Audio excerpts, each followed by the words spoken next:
Hello and welcome. Do not mind the carrot tracers or Starbucks's Viper that's on fire right now. That's actually my cigarette. Today we're gonna go into like some unknown territories. They are unknown, at least for me, because like I am a musician, as you may know. But I do have some friends that are developers. One of them worked on the Valorant. I'm not gonna show you him. I'm gonna show you something else. And my father is a programmer. So I do know a thing or two, but I really have no idea like about programming or anything like that's remotely close to it. But there was a post on Spectrum, and you're gonna see it soon.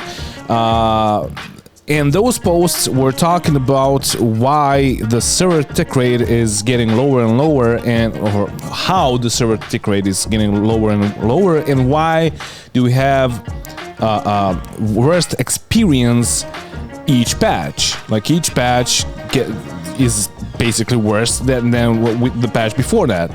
And yeah, so I'm gonna roll the intro, and by the way, you're gonna find the links down in the info section to these posts. You're gonna find the links down in the info section of the video, right next to the Patreon. So yeah, you might as well just like click on that instead. Anyway, let's roll. I don't know, shameless fucking plug. Let's roll the intro and let's talk about it. Hello, my name is Grumpy.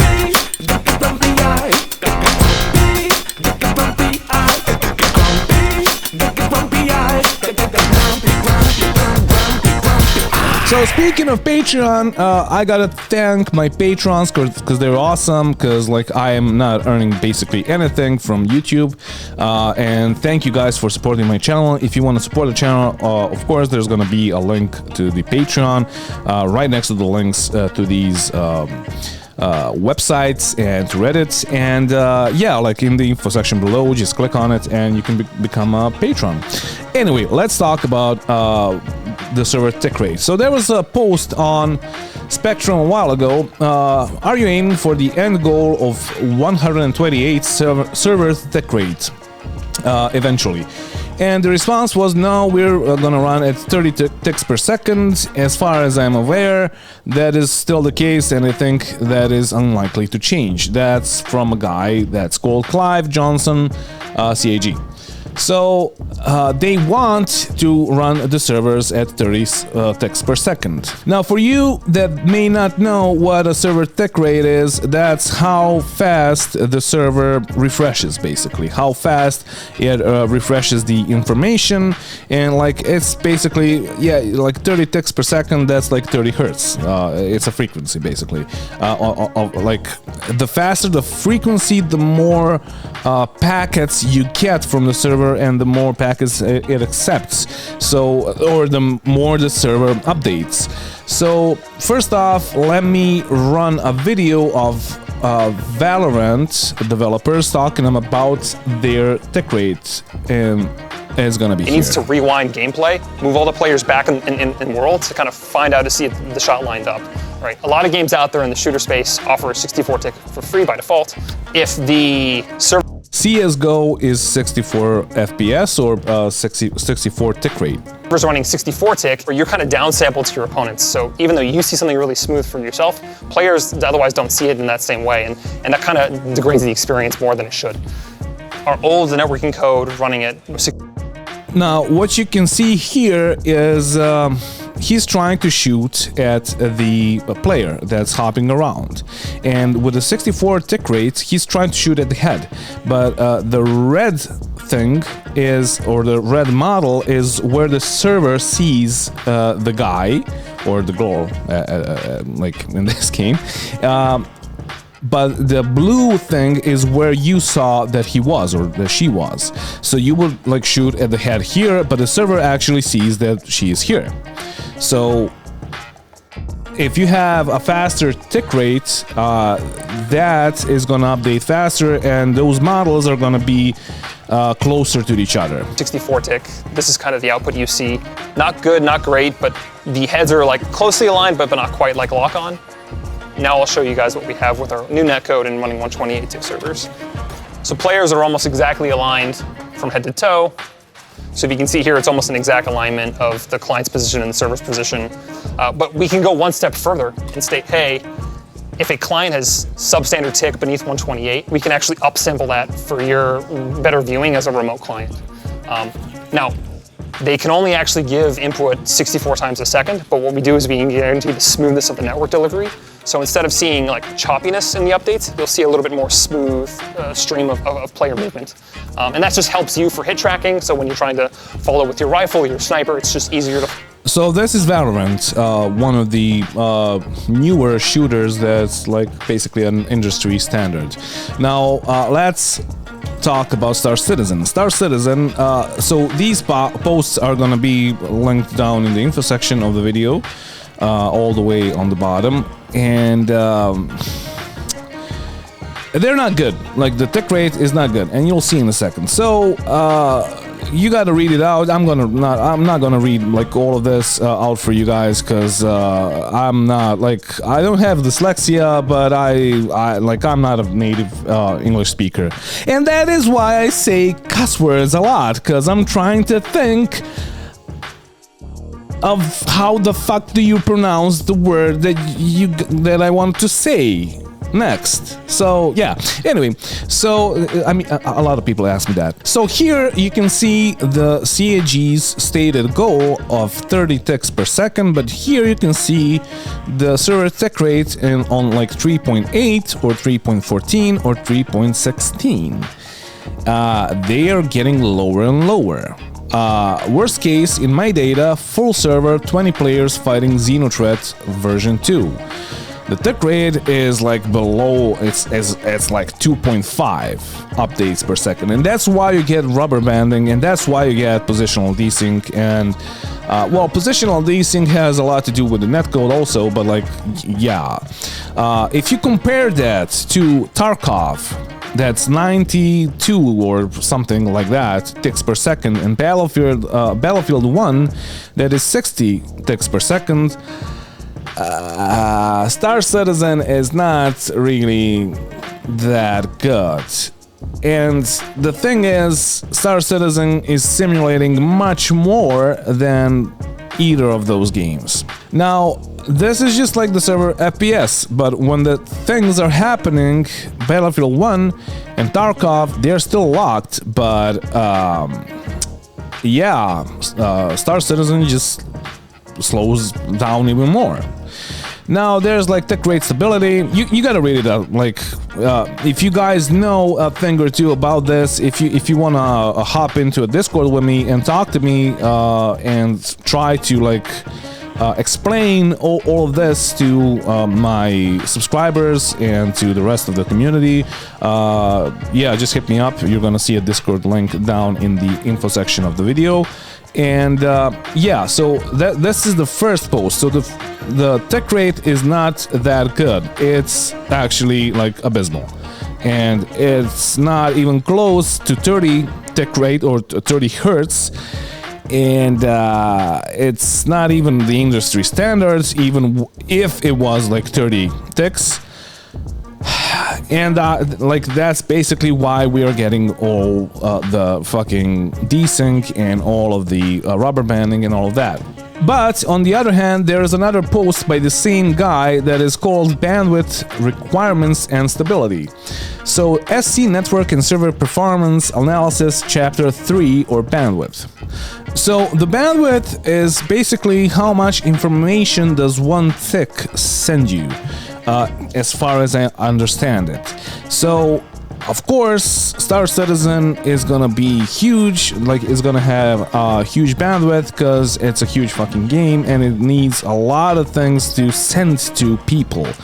And here you can see like Escape for Tarkov, BF1, Ghost Recon, the bandwidth is basically like pretty low compared to Xenothreat version 2 in a battle. If you go to like Grimhacks, the bandwidth is still a lot higher than like Escape from Tarkov, because it has to simulate the whole fucking, or it needs to synchronize the planet or the moon turning around, all the people inside Grimhacks, all the asteroids and everything that's close to Grimhacks. Now, that could be an issue because for some reason Star Citizen is not really prioritizing the things that it is sending to you or to you as a client that is on the server. So for some reason Star Citizen will, from what I can see here, will send you everything that is remotely close to you. So basically, the thing about like bandwidth is that each game needs to prioritize the things that it is like sending to the client or to you as a player. And in Battlefield 1, changes update rate of individual objects are based on distance, whether or not something is within your field of view, and whether or not you're in a vehicle. EVE Online is a very good example for never trust the client rule for client-server applications. If you can't see a ship because it's cloaked or too far away, your client will not receive any data about that ship at all. In Star Citizen, on the other hand, if something is within and we don't know how much kilometers, you will get updates. I have yet to figure out the size of this bubble or the bubble around you, and it's gonna be like somewhere around like 100 kilometers or maybe 200 kilometers, probably, maybe even more. And here you can see the Xenothreat event where like the bandwidth just goes crazy, and basically the server sends much more than it is allowed to. And that's basically why we are getting so much rubber banding and so much like desync. Now when we talk about fidelity, an object is an object. The amount of polygons and fancy shaders is entirely irrelevant. Yes, blah blah blah. So what this guy was trying to do, he was trying to tell you that it doesn't matter how big the verse is. It doesn't matter if people are spread out around planets. It doesn't affect the server performance. The thing that affects the server performance the most is basically its tick rate and its bandwidth, and the poorly done prioritization of things that are updating to you as a client. And the tick rate is just bad. It is just bad. It is nowhere close the server tick rate of 30 or 30 hertz that they wanted to have.